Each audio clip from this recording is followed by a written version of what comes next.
My name is Kelly. This year, I turned 35.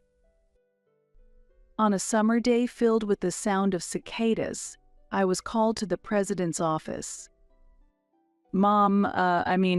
President, what is it? While fanning herself, seemingly bothered by the heat, my mother, the president, kept her beautiful profile turned towards me and abruptly said, "I've decided to hand over the company to your sister, so you're fired as of today." The sunlight streaming through the window was so bright, I couldn't grasp whether this was reality for a moment. What? I think I let out a foolishly vacant voice. Looking annoyed, my mother glanced at me and said, "Didn't you hear me? You're fired. We don't need you here anymore. Move out by the end of this month." As she spoke, she snapped her fan shut and dropped her gaze back to the documents on her desk as if she had finished her business. Alone in the president's office with the sound of cicadas filling the room, I slowly digested her words. "Are you still here?" "Get back to work," my mother scolded, and I mechanically backed away, said, "If you'll excuse me, close the door," and stepped out into the hallway.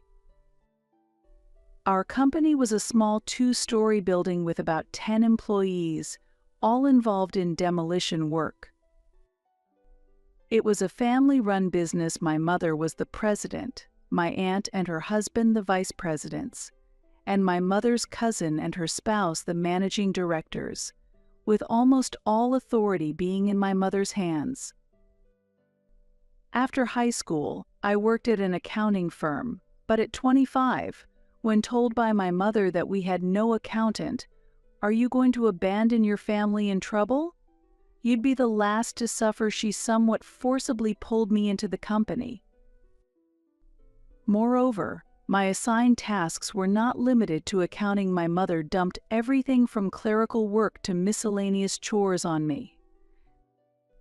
When we were short-handed, I was even sent out on sales calls, essentially making me a jack of all trades within the company. Despite this, I worked hard from morning till night, trying not to burden others, and somehow managed to get through the work over 10 years. Meanwhile, Samantha, who was told she would take over the company, was 3 years younger than me, at 32. She had only been with our company for 2 years. Before joining us, Samantha would often complain and change jobs, saying, "It just doesn't suit me." After turning 30, as employment conditions became stricter, she lamented, "I can't work for such low pay," and spent her days idly at home without even looking for another job. That's when my mother said, "There's a suitable job for you, Samantha." Thus, my mother welcomed Samantha as a managing director to our company. I have been with the company for 10 years, but still remain a regular employee. The difference in treatment between us sisters surprised those around us, but I thought, figures. That's because my mother always favored my sister since we were children. For the beautiful Samantha, she bought everything from clothes to toys, saying, "You're really adorable, Samantha. This outfit suits you perfectly." On the other hand, not being as cute, I was told, "This is enough for you," while receiving hand-me-downs from cousins and neighborhood children. When I was young, I couldn't understand why I was treated this way. All I wanted was to get my mother's attention, so I ignored my immutable appearance and devoted myself to helping out and studying. Yet my mother showed no interest in me, barely glancing at my report card of straight A's before stamping it. If being beautiful is the only way to be loved, I even considered plastic surgery. Seeing my plight, my aunt, during my high school years, told me why my mother ignored me. I had been told that my father had passed away, but in reality he had run off with a woman from the company the year Samantha was born. This woman was older than my mother and not as attractive. Moreover, she had an air about her that resembled me. My aunt said, "Your mother has high pride, so she couldn't forgive that her husband was stolen by a woman who looked worse and was older than her, yet she seemed to smirk, as if saying serves her right." By the way, my aunt is my mother's sister, and she looks similar to me, neither particularly pretty nor ugly. Well, she made me suffer too, but she was capable at work. Mostly it was through her charm, though. After my father left at 32, my mother took over the company from my deceased grandfather and used her beauty to continuously attract clients and boost performance. The increasing number of buildings exceeding their durability also helped push the need for demolition. Thus, even my aunt and her husband, as well as my mother's cousin and her spouse, respected her. However, recently, with the rising costs of industrial waste disposal and transportation, the balance between demolition fees and actual expenses has become untenable, a common issue across the industry, and our company's performance has been declining. Honestly, making the monthly payroll has been a close call. During this time, as Samantha started working at the company, I became anxious about how we would cover her salary. Then, my mother said, "I'll cut your salary to pay for her. Since we're family, it's only natural." When I logically argued, even if you reduce my salary, it won't cover the managing director's pay, she forcefully replied, "It's your job as a veteran to figure it out. Just do it." Tentatively, I murmured, "Shouldn't Samantha start as a regular employee first?" My mother glared at me sharply and snapped, "Who are you speaking to? It's not your place to say." At that time, we lived in the same house, but Samantha didn't contribute a penny, while I paid $1,500 every month. Of course, even after Samantha joined our company, she didn't contribute financially at home. Growing up, I took care of the household chores as my busy mother couldn't, naturally taking on the responsibilities, while Samantha acted as if it was only natural and did nothing. "Sis, isn't dinner ready yet?" When I was working overtime, Samantha would call to hurry me for dinner. "Hey, I'm at work. Can't you just make something yourself?" I replied. "Ah, what should I make?" "The kitchen is your domain, right? I don't want to use it without permission and get scolded." "You got mad last time. Remember, she brought up a long past incident, ultimately not attempting to cook." Samantha generally doesn't clean up or return things to their places. It seems she still holds a grudge from when I pointed this out once before. Or rather, she uses that as a reason to justify her position of doing nothing. Reluctantly, I would return home to cook dinner, only to head back to the office to work overtime afterward. My mother rarely prepared dinner, and on many days, even if there was food ready, she would just eat whatever she wanted instead.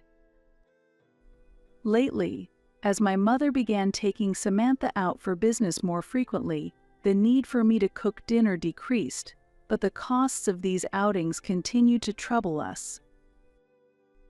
This year, my mother turned 63, and she started complaining more about various pains in her body and how heavily drinking affected her. It was during such a time that I was called into the president's office and told, "I'm handing the company over to Samantha, so you, the ugly duckling, are fired as of today." Considering my mother's past actions, it made sense that she would hand the presidency over to Samantha. Reflecting on it, Samantha is now 32, the same age my mother was when she first became president.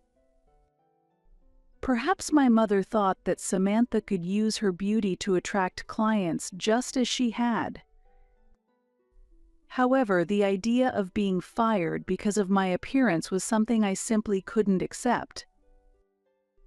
Even if my salary were transferred to Samantha, I felt there was hardly any real benefit.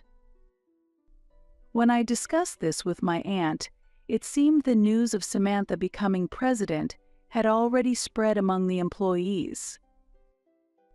But the news of my firing was new to her as well. After pondering a bit, my aunt said, "Well, I'm not entirely sure, but it seems Samantha doesn't like it when everyone tells her, 'Don't worry, we'll ask Kelly whenever she says she wants to do something.' Maybe that's related." But that's because people stopped asking Samantha because her work was sloppy, right? Yes, Samantha was incapable of keeping deadlines, often messed up phone calls, and her work was riddled with typos. Despite having work experience, perhaps because of her good looks, men around her had covered for her, leaving her unaware of her lack of skills. My aunt understood this point too. "Well, that's true. But she probably thinks you're in her way," she said, and with a deep sigh added, "Oh dear, I can't believe she's firing you. That would cripple our company," but her nature of not standing up to my mother prevented any protest from her. I felt a sense of disgust at being related by blood to my mother, my sister, and this unreliable aunt.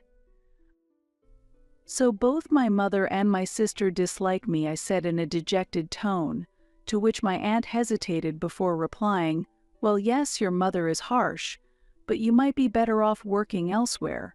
You're too capable to not start over somewhere else." There was a slight warmth of kinship in her eyes as she advised me to resign. Standing in the company dyed red by the summer twilight, I vaguely watched a mirage in the distance. Maybe it's time to end this. I felt a sense of liberation spreading through my chest.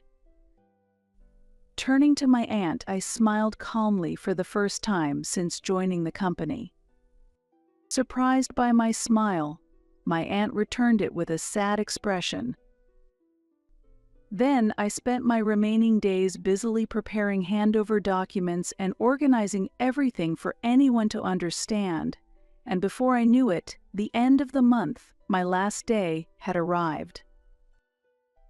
When I went to the president's office at the end of the day, the sound of cicadas was no longer audible, and my mother and sister were laughing and chatting joyfully. "That salesman definitely has a thing for you." "You, that bald guy?" Absolutely no way they laughed without noticing my presence until I deliberately coughed, and then Samantha, looking puzzled, asked, "What's up?" "We don't need dinner today." "Today is my last day here. Thank you for everything up to now." "Oh, was that today?" I totally forgot. They burst into laughter again. Realizing I would no longer have to see their faces made me feel refreshed. "I'm also moving out of the house, so please take care," I bowed, and my mother replied with a robotic, "Yes, thank you for your hard work," as I emotionlessly closed the door behind me. From inside, I could hear my sister's voice. "Now we won't have to see that annoying face anymore." "Watch me," I muttered to myself as I left the company I had worked at for many years. A week later, after finishing paperwork at a school, I checked my smartphone and noticed 14 missed calls from my mother in just 2 hours. A bad feeling washed over me, so I put my phone on silent mode and took care of other errands before heading home. The calls from my mother continued to increase, and by the next morning they had totaled 80. The last call came just after 2 a.m. Of course, I had no intention of calling her back. She was now a stranger to me, and I didn't want to hear her voice, fearing it might make me succumb to her demands again. For 35 years, I had been dominated by my mother. To break free from her control, I decided to ignore her calls completely. Although I could have blocked her, I left the calls unchecked as evidence in case she took any obsessive actions. For a while, there were nearly 100 calls a day. At first, checking the missed calls was depressing, but as I got used to it, I began to feel a sense of schadenfreude imagining my mother struggling without me. It was then I truly realized how terribly she had treated me. A year has passed since then. By that time, the calls from my mother had ceased, and I had no idea what was happening with her. Over the past year, I worked various temp jobs while attending a correspondence course for tax accountants, passing the exam successfully. My prior work experience and the diverse tasks I handled at my mother's company had honed my ability to oversee operations, making me valuable in my new position at a major accounting firm. Only now did I start to appreciate the past for having equipped me with these skills.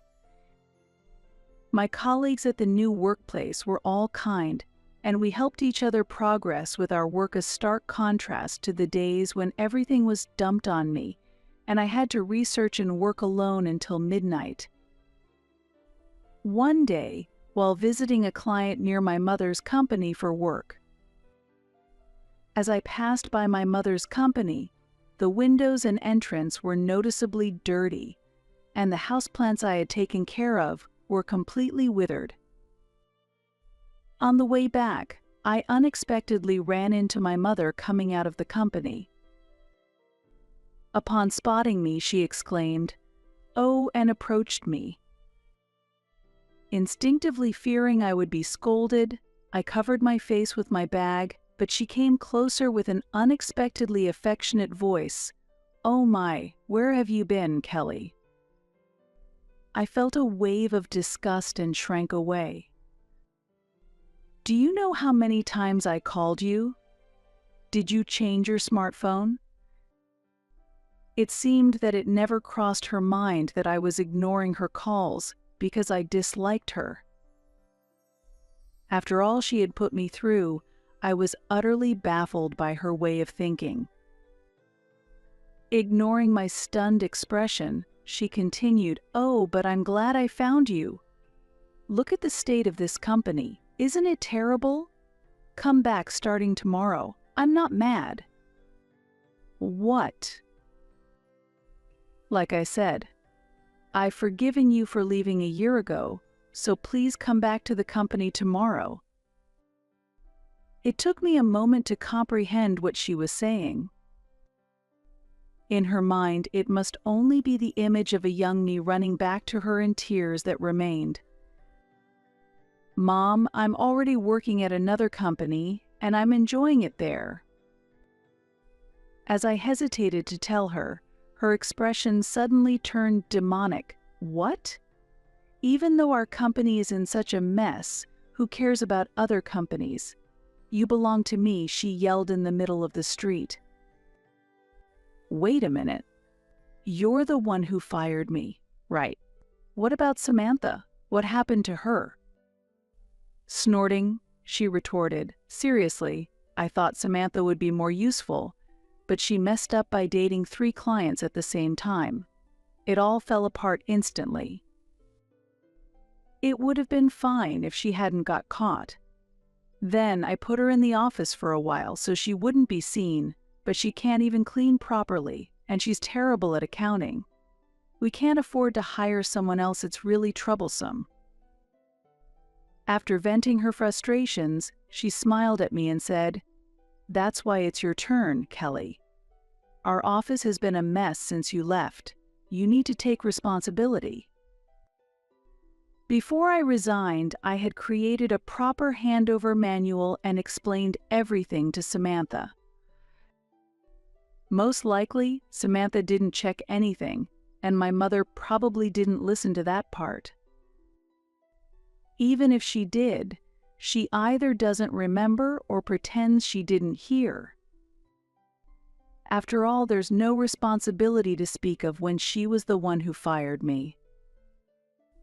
Besides, ever since you left, there have been a string of clients who cut off transactions. Don't you find that odd? They said they couldn't trust us anymore because you were gone. That's why I want you back. Having worked there for many years, I was familiar with several of the clients. My mother denigrated my appearance, but there were people who genuinely appreciated my skills. When I resigned, I called to thank the people I owed favors to, and they asked why I was leaving. It was difficult to explain the unreasonable reason for my dismissal, but thinking it was my last chance, I revealed everything.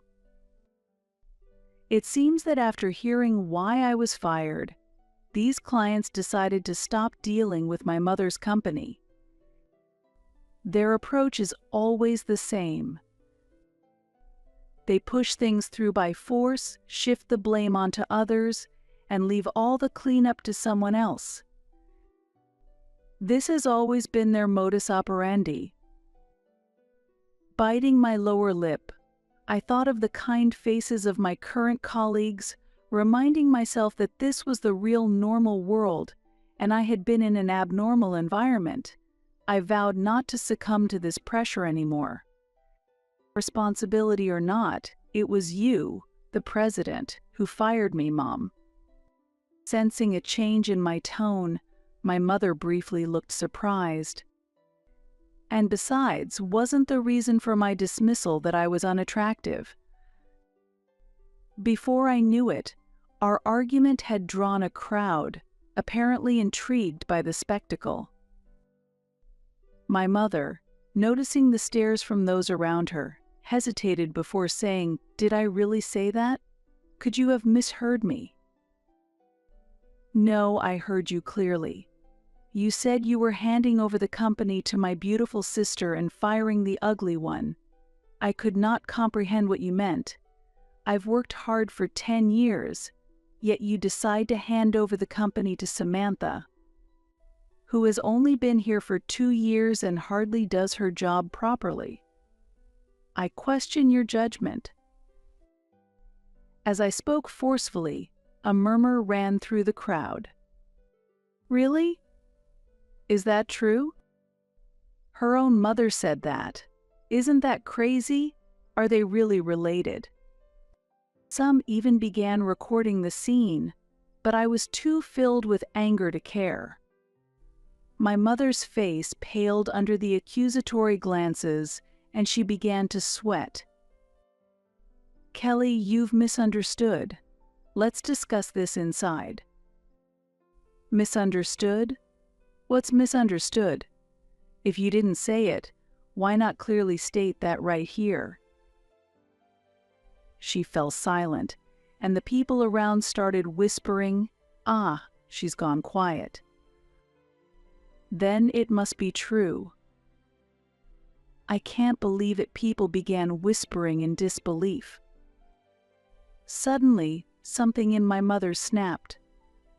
"Enough. It's your fault for being ugly and gloomy," she shouted. "Ugly people should just quietly obey the beautiful ones. That's all you're good for." Her harsh words shocked the bystanders, who quickly began filming. "Ugly should obey the beautiful lady appears." That was how the video was captioned, and it quickly spread. This video spread to my mother's business contacts, and soon all the companies halted their dealings with her. It seems that during the year I was gone, there had been illegal dumping and falsification of the books, quite serious offenses.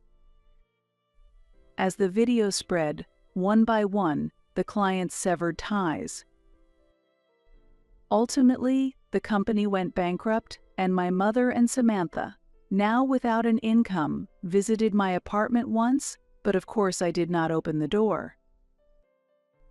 Eventually, they moved into a rundown 45-year-old studio apartment without a bath, living in fear of creditors while working part-time and temporary jobs. Samantha, using her beauty to try and charm male co-workers for an easy time, quickly became disliked by her colleagues and had to change jobs frequently. As for my mother, the video never disappeared from the internet, and she was ostracized by her co-workers, working silently alone. Meanwhile, I found myself a boyfriend at my new job. He's not handsome, but he is sincere and serious, and he likes how dedicated I am to my work. We plan to marry soon. I spend my days feeling genuinely grateful that I've always taken my responsibilities seriously. Sarah Johnson was gazing out of the window of a skyscraper in Manhattan. Having just turned 40, her eyes reflected a melancholic expression, contrasting with the hustle and bustle of New York. Her life was one many people envied.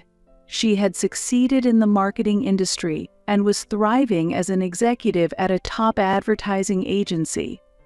However, deep within, Sarah always felt something was missing: a warm, loving family she had longed for since childhood. Sarah's upbringing was far from smooth. Born in a small town in Connecticut, she lost her mother to cancer at the age of 10. Her father, George, was a successful banker on Wall Street, but after his wife's death, he immersed himself in work, barely taking care of Sarah and her younger brother, Michael, who was 4 years her junior. "Why did you have to leave us, Mom?" Young Sarah would cry night after night, clutching her mother's photograph. The only comfort she found was in a luxurious watch her mother had left her, a custom piece from a super premium brand, engraved with "My dear Sarah, always with you." Sarah was forced to mature early. After school, she would handle shopping, cooking, and laundry, caring for her young brother. She had little time to play with friends, and even weekends were consumed by chores. "Sarah, can you help me with my homework?" Michael would ask sweetly. "Sure, but first we need to prepare dinner." She would respond with a smile. During those days, her mother's watch was her emotional support. In tough and sad moments, holding the watch tight to her chest would bring her mother's gentle smile to mind, giving her courage. She wore this watch during her university entrance exams and job interviews. "Mom, watch over me? I'll do my best." Sarah's efforts paid off, and she was admitted to the prestigious Yale University.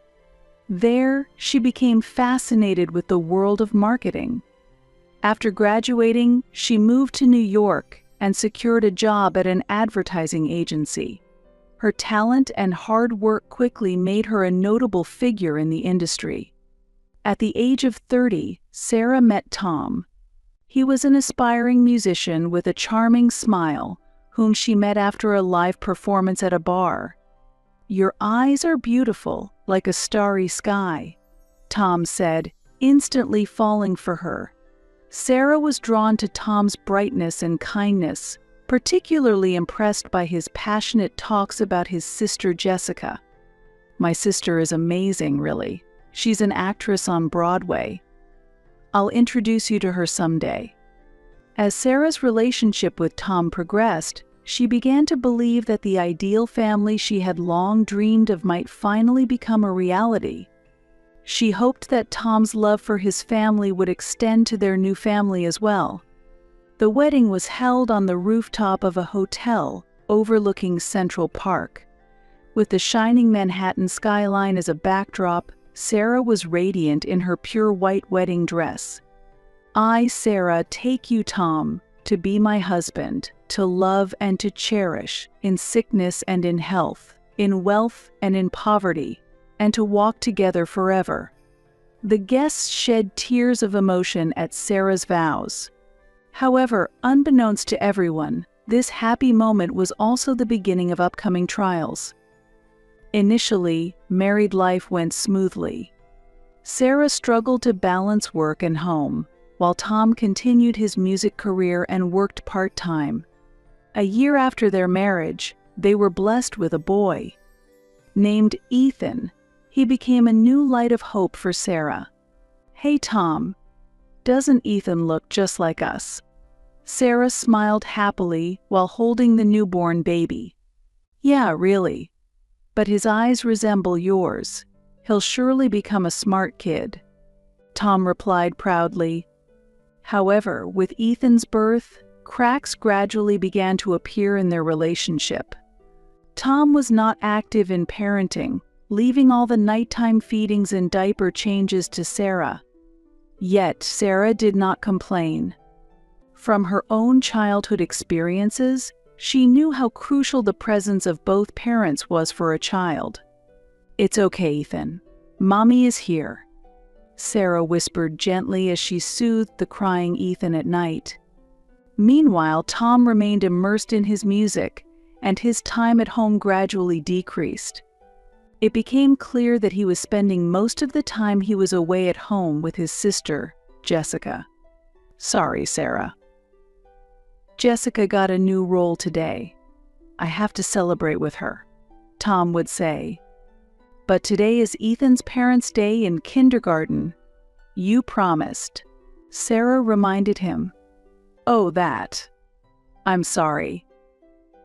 But Jessica needs me. You understand, right?" Such exchanges became increasingly frequent.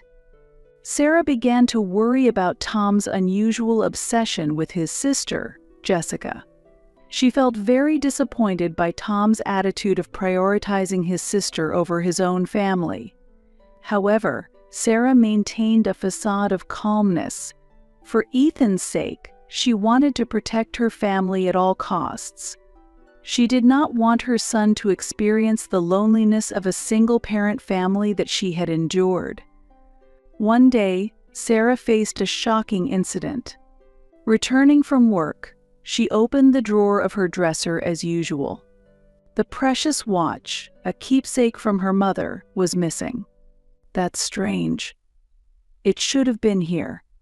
Sarah searched the entire room, but the watch was nowhere to be found. Anxiety and panic gripped her heart.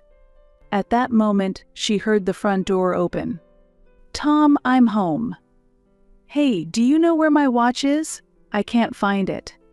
Tom hesitated for a moment before dropping a bombshell. "Oh, that. I gave it to Jessica. She wanted it." Sarah couldn't believe her ears. "What? Are you joking?" "That watch is a keepsake from my mother. You should know that." "I know. But Jessica really wanted it. Plus, a beauty like her wearing it would make your mother happy too." Sarah was at a loss for words. Anger and sorrow welled up inside her. How could you? How could you do such a thing? You know how important that watch is to me. Stop nagging. It's just a watch," Tom retorted irritably. "It's not just a watch. It's...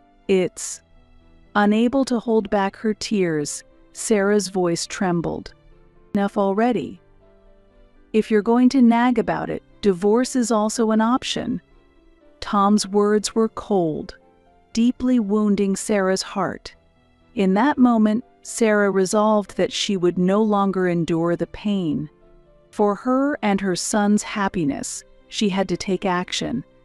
The next day, Sarah took Ethan and returned to her childhood home. Her father, George, seemed to instantly sense that something was wrong just by looking at her expression. "Sarah, are you okay?" "What happened?"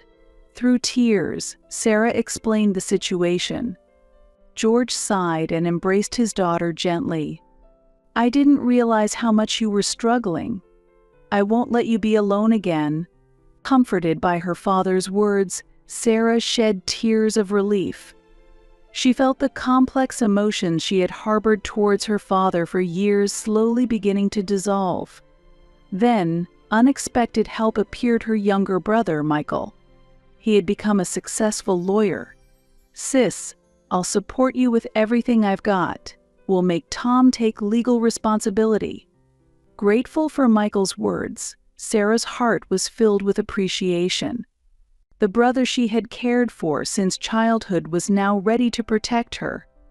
She felt the strength of her family bonds anew. A month later, an unexpected call came from Jessica. "Sarah, your watch caused my engagement to be broken off." Jessica's voice trembled with anger. Sarah listened calmly.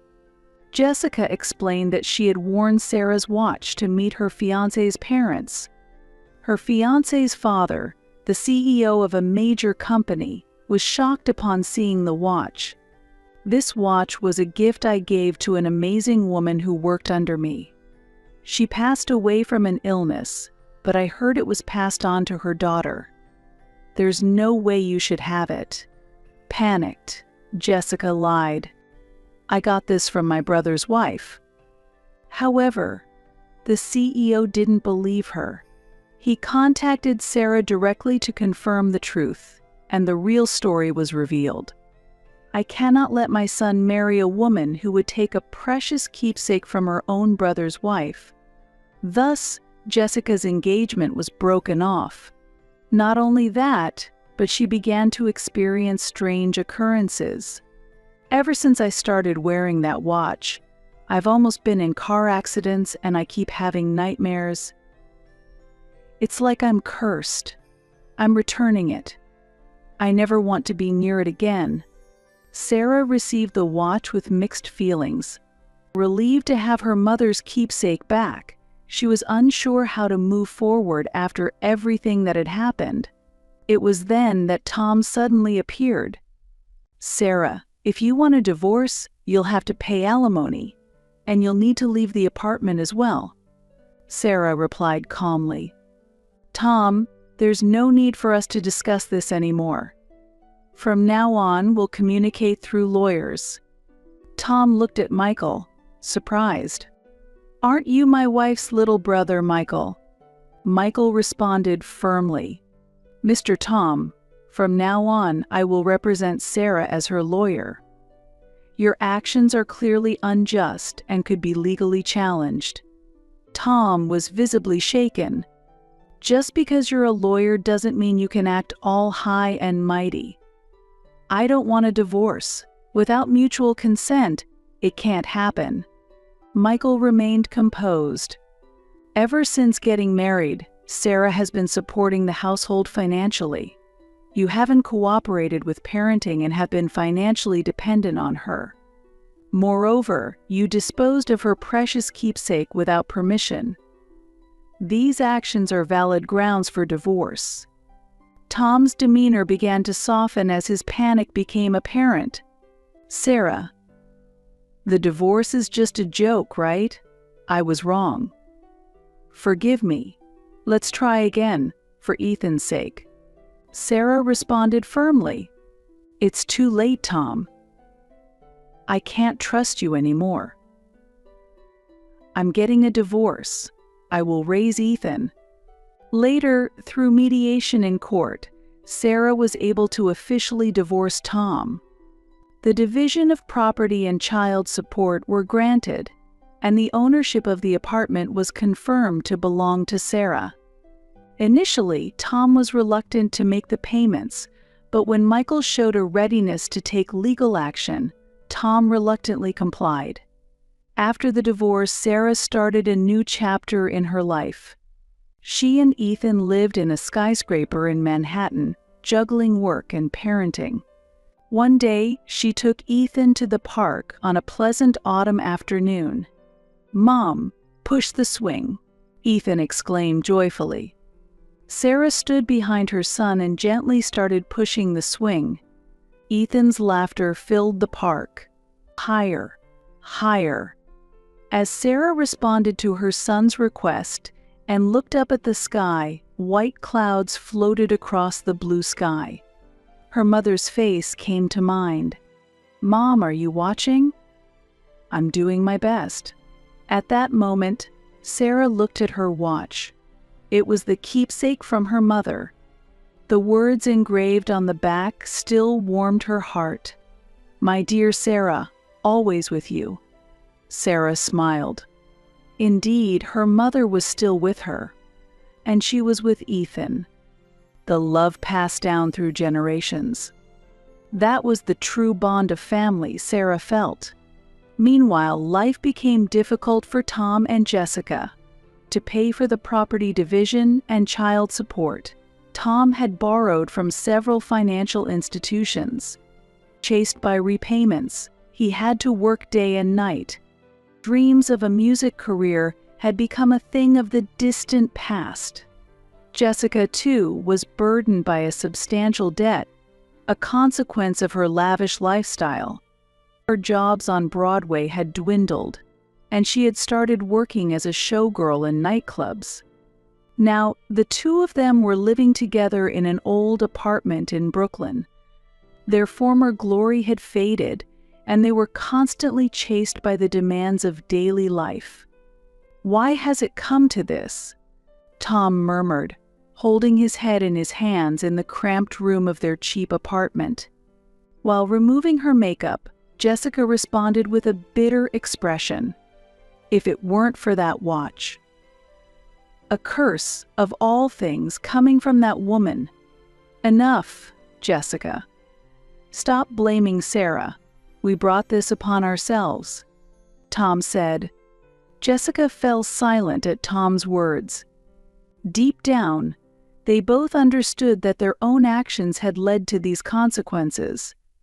Meanwhile, Sarah's life had entered a new phase. After the divorce, she put even more effort into her work. Her efforts paid off, and she was promoted to vice president of the advertising agency. Her income increased significantly, allowing her to provide a better education for Ethan. Her father, George, was also fully supporting Sarah's life while watching over his grandson's growth. On weekends, George would take care of Ethan, giving Sarah some time to rest. "Thank you so much, Dad, for taking care of Ethan." Sarah expressed her gratitude. George smiled gently. "It's okay, Sarah. I couldn't be there for you kids back then, so let me support you as much as I can now." Feeling the family bonds strengthening over time, Sarah savored her happiness. One day, Sarah had an unexpected encounter. At a meeting for an advertising campaign at a client's company, she met Paul Brown, who was also serving as a vice president. Paul, a man of Sarah's age, was known for his gentle nature and keen insight. They became close through work and eventually started having personal conversations. "You're an amazing mother. Balancing work and parenting must be tough, right?" Paul expressed his respect for Sarah's way of life. Sarah smiled in response. "Yes, it's tough. But I manage because of my son, and I have support from my family. That's wonderful. I'm also raising a daughter alone. I lost my wife 5 years ago." Sarah felt a connection after hearing Paul's words. They began to share their experiences and challenges as single parents. Over time, Sarah and Paul's relationship deepened. They introduced their children to each other, and sometimes spent holidays together. Ethan came to affectionately call Paul Uncle Paul, and Paul's daughter Emily grew fond of Sarah. "Mom, it's fun playing with Uncle Paul and Emily," Ethan said joyfully. Seeing her son smile, Sarah felt a warmth in her heart. She sensed a new family dynamic gradually taking shape. On Sarah's 45th birthday, Paul proposed to her. "Sarah, meeting you brought joy back into my life. Could we walk this life together from here on out?" With tears in her eyes, Sarah replied, "Yes, Paul. I feel the same." Their wedding was a small party attended only by family and close friends. Ethan and Emily walking with bouquets warmed the hearts of all the attendees. Sarah wore her mother's keepsake watch. During the ceremony, she looked at the watch and whispered in her heart, "Mom, I finally found it. True happiness." After the wedding, Sarah and Paul started their lives together as a new family with their children. There were initial adjustments, but with mutual care and the children's adaptability, they gradually built a stable home. Ethan became a middle schooler, and Emily was in her upper years of elementary school. The two got along like siblings. "Mom, I want to be a lawyer in the future. Like Uncle Michael, I want to help people who are in trouble." Seeing Ethan talk about his dreams, Sarah felt a deep love. Meanwhile, Emily had begun to blossom with her artistic talent. "Mom, Sarah, look. I drew a picture of our family." In the picture Emily had drawn, Sarah, Paul, Ethan, and herself, depicted with smiling faces. Seeing the picture, Sarah shed tears of happiness. Time passed, and when Sarah turned 50, she received unexpected news. Tom had been hospitalized with cirrhosis. "Sarah, it seems Tom's condition isn't good. Are you planning to visit him?" her friend Jennifer asked. Sarah thought for a while. The past with Tom had been painful, but he was Ethan's biological father. Over time, the anger in Sarah's heart had softened. "Ethan, your dad's been hospitalized. Do you want to go see him?" Sarah asked her son. Ethan appeared a bit perplexed, but answered, "Yeah, let's go." When they visited Tom in the hospital, Sarah was shocked by his drastically changed appearance. His former brightness had faded, and he lay there, emaciated. "Sarah." "Ethan." "Did you come to see me?" Tom asked in a weak voice. "Yes, we came. How are you? Feeling a bit better?" Sarah asked gently. "Not bad. Thank you." Tom then looked at Ethan. "Hey, you've grown a lot. You're a fine young man now." Ethan replied with a bit of embarrassment. "Yeah, I'm in middle school now." For a while after that, the three of them engaged in a quiet conversation. They avoided discussing the past and talked about Ethan's current situation and Tom's health. As they were leaving, Tom said to Sarah, "Sarah, I'm truly sorry. Really sorry." Tom apologized. Sarah felt the long-held emotions quietly dissolve. "It's okay, Tom. Just rest now." As she left the hospital, Sarah was enveloped in complex emotions. The wounds of the past hadn't fully healed, but she recognized the importance of forgiveness. That night, back at home, she shared everything with Paul. "Sarah, you are a truly strong woman. You've overcome your past and are living looking forward. I'm proud of you," Paul said as he hugged her gently. In Paul's arms, Sarah felt a sense of security and reflected on her life. She had endured hardships, but she had overcome them to reach where she was now. And her current happiness was a result of all her past experiences. Months later, Tom passed away. Sarah and Ethan attended his funeral. Jessica was not there. After the funeral, Sarah looked at her mother's keepsake watch. The hands of the clock continued to mark time steadfastly. Life moves forward just like this watch. Sarah carefully put away the watch. It was no longer a reminder of painful memories, but a precious entity that had witnessed her life's journey. Time passed and Ethan became a college student. Influenced by Michael, he was studying law and aiming to become a lawyer. Emily was in high school, further honing her artistic talents. Sarah was nearing 60 and had become the CEO of an advertising agency, respected in the industry. One day, Sarah was in her office talking to a young female employee. "I'm struggling with balancing work and parenting," the employee confided. Sarah smiled gently. "It's okay, I've been through the same thing. Let's find a good solution together." At that moment, Sarah reflected on her life's journey. She had overcome hardships and difficulties, and now she was in a position to help others.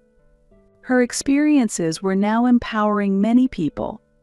Leaving the office, Sarah walked through the streets of Manhattan.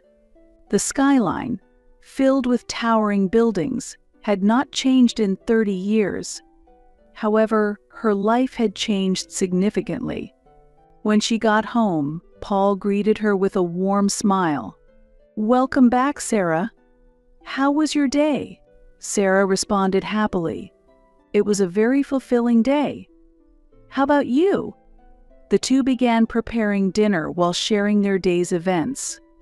Soon, Ethan and Emily returned home, and the family's time together began.